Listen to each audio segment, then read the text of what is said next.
దేవునికి మహిమ కలుగును గాక. అందరూ బాగున్నారండి. మీరందరూ బాగుండాలని దేవుని సన్నిధిలో ప్రార్థిస్తా ఉన్నాను.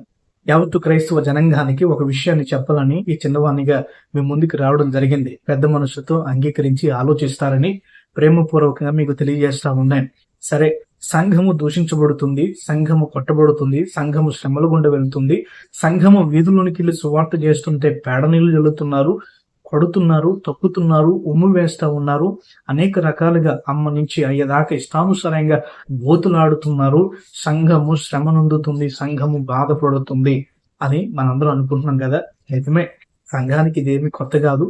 ఆదిమ నుండి సంఘము దుర్భాషలు పొందుతూనే, సంఘం హింసించబడుతూనే, సంఘము కొట్టబడుతూనే, సంఘము ఆయా రీతుల్లో హింసకు గురవుతూనే వచ్చింది. అయితే ఒక విషయం చెబుతున్నాను, వీటన్నిటిని బట్టి సంఘము మహిమనొందుతుంది. సంఘము ఉన్నతంగా దేవుని ద్వారా మహిమపరచబడబోతుంది. గనుకనే ఈ తిరుగుబాటులు, గనుకనే ఈ నిందలు, గనుకనే ఈ కష్టాలు, గనుకనే సంఘానికి ఈ ఇబ్బందులు. అయితే ఒక విషయం చెబుతున్నాను, సంఘము మౌనంగానే ఉండాలి. సంఘం మౌనం దాల్చాలి. ఎందుకనంటే సంఘం అనగా నా మట్టుకు నేను బ్రతికేది నేను కాదు, నా యందు క్రీస్తు జీవించుచున్నాడు అని నేను అంటున్నాను కనుక, బ్రతికేది నేను కాదు, క్రీస్తు నా యందు జీవించుచున్నాడు అని నేను అంటున్నాను కనుక, నేను చూపించవలసింది యేసు క్రీస్తుని, నన్ను కాదు సుమ. నా కోపాన్ని కాదు, నా ఆవేశాన్ని కాదు, నా రౌద్రాన్ని కాదు, నా క్రోధమును కాదు, నా బలహీనతను కాదు.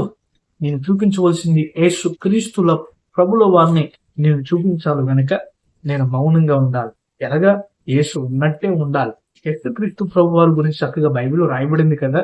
ఆయన ఎలా ఉన్నాడు అనగా, గొర్రె బొచ్చు కత్తిరించు వాని దగ్గర ఎంత మౌనంగా ఉంటుందో అంత మౌనంగా ఉన్నాడు అన్న విషయం బైబిల్ సెలవిస్తుంది.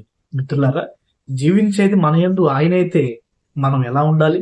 మౌనంగా ఉండాలి. కాబట్టి సంఘం ఎప్పుడు కూడా ఎన్ని తిరుగుబాట్లు జరిగినా, ఎంత కష్టం వచ్చినా, ఎంత ఇబ్బంది సంఘానికి కలిగినా, పేడ నీళ్ళు జరిగినా, మనల్ని కొట్టినా, తిట్టినా, ఎక్కిరించినా, అపహాస్యం చేసినా, మనల్ని వెధవులన్నా, నీచులన్నా, దుర్మార్గులన్నా, దేశ ద్రోహులు అన్నప్పటికీ కూడా సంఘము మౌనంగా ఉండాలి. ఎందుకంటే నా క్రీస్తు మౌనంగా ఉన్నాడు.